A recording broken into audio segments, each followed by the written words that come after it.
আসসালামু আলাইকুম। Hello students, welcome back to my class. আজকে আমরা পড়ব ক্লাস 9 এর 10 নম্বর চ্যাপ্টার, যার নাম হলো দ্য প্রাইস অফ ব্যানানাস, অর্থাৎ কলার মূল্য বা কলার দাম, যেটা লিখেছেন Mulk Raj Anand. I was on my way from Faizabad railway station to Lucknow. আমি ফাইজাবাদ রেল স্টেশন থেকে লখনউ পর্যন্ত যাত্রা করছিলাম বা লখনউ যাচ্ছিলাম। I had arrived at the station, বলছে আমি স্টেশনে পৌঁছে গেছিলাম half an hour in advance, আধা ঘন্টা আগেই। Of the time for the train departure, train ছাড়ার আধা ঘন্টা আগেই। এই লাইনটার পুরো মানে যদি বলি তাহলে হচ্ছে যে আমি ট্রেন ছাড়ার আধা ঘন্টা আগেই রেলওয়ে স্টেশনে পৌঁছে গেছিলাম। I sat on a bench watching, আমি একটা বেঞ্চে বসেছিলাম এবং দেখছিলাম the monkeys frolicking on the trees and on the open platform. Frolicking কথা অর্থ হচ্ছে আনন্দে খেলাধুলা করা। লেখক বসে বসে কি দেখছিল, যে বাদরগুলো আনন্দে খেলাধুলা করছে। কোথায় খেলাধুলা করছে? On the trees and on the open প্ল্যাটফর্মে, খোলা প্ল্যাটফর্ম এবং গাছের ওপরে যে খেলাধুলা করছে সেগুলো তিনি সিটে বসে বসে দেখছিল। The monkeys descended now and then to collect half-sucked mango stones and the remainders of food from the platform. বাদরগুলো নিচে নেমে এলো এবং সেখানে যেগুলো রিমাইন্ডার্স অফ ফুড মানে অবশিষ্টাংশ যেগুলো খাবারগুলো ছিল সেগুলোকে এবং হাফ সাকড ম্যাঙ্গো স্টোনস এবং অর্ধচষা আমের আঠিগুলোকে সংগ্রহ করলো।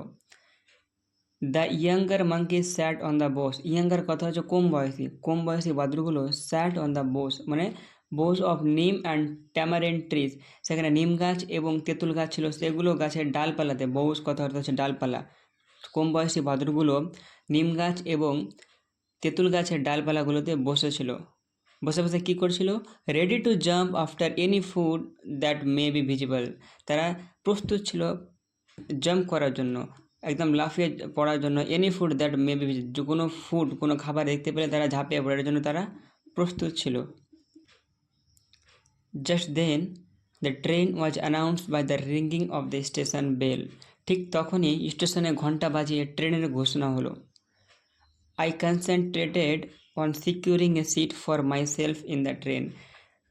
কনসেন্ট্রেট কথার অর্থ হচ্ছে মনোযোগ দেওয়া বা মনোসংযোগ করা। বলছে আমি মনোসংযোগ করলাম কিসের জন্য? One securing a seat for myself in the train, ট্রেনে যে বসবো তার জন্য একটা সিট তো আমার প্রয়োজন, সেটার জন্য সে মনোসংযোগ করলে বা মন দিয়ে সেটাকে সিটটা খুঁজলে। I got a window seat, আমি একটা কি সিট পেলাম? জানালার পাশের সিট পেলাম। ওভার লুকিং দ্য প্ল্যাটফর্ম, যেখান থেকে পুরো প্ল্যাটফর্মকে ভালো করে দেখা যেত। Some other passengers join me in the compartment, আরও কিছুজন যাত্রী তার সঙ্গে তারই কম্পার্টমেন্ট অর্থাৎ তার কামরায় বা বগি বলতে পারি আমরা, তার কামরায় অংশগ্রহণ করলো, তার সঙ্গে যুক্ত হলো। এটা তো না যে একটা বগিতে একজনই যাবে, তা আরও কিছুজন যাত্রী তার কম্পার্টমেন্টে যুক্ত হলো। We were all sweating from the rising heat of the summer, sweating কথা অর্থ হচ্ছে ঘামা। বলছে আমরা সকলেই ঘামছিলাম from the rising heat of the summer, গ্রীষ্মের যে বাড়তে থাকা গরম, এটাতে তারা সকলেই ঘামছিল।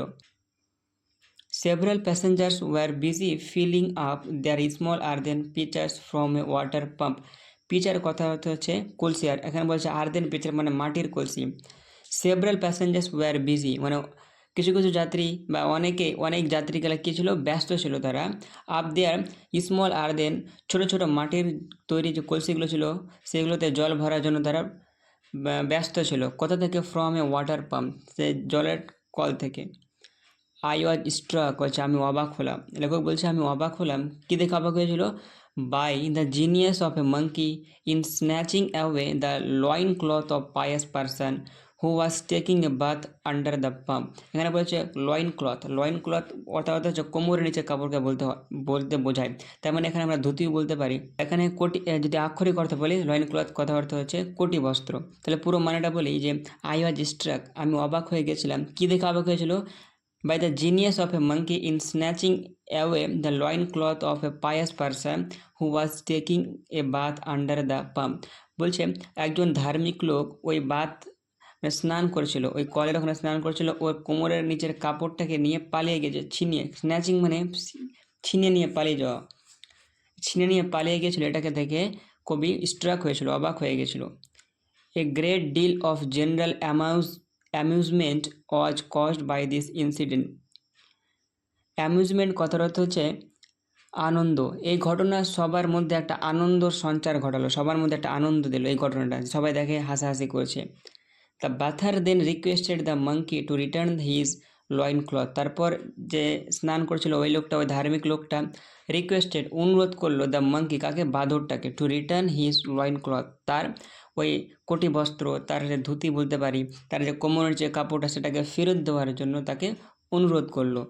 দ্য মাঙ্কি ওয়াজ জেনারাস, বাদুটা ছিল কিন্তু উদার মনের, ভালো ছিল। আর threw it down from the neem trees at the man's feet. যখন তাকে রিকোয়েস্ট করা হলো তারপর কি হলো? থ্রিউ ইট, যেটাকে ছুড়ে দিল, ইট ডাউন, নিচের দিকে ছুটে দিল, ফ্রম দ্য নিম ট্রিজ, সে নিম গাছে বসেছিল, নিম গাছ থেকে সেটাকে নিচের দিকে ছুড়ে দিল, অ্যাট দ্য ম্যানস ফিট, ওই মানুষটার পায়ের কাছে।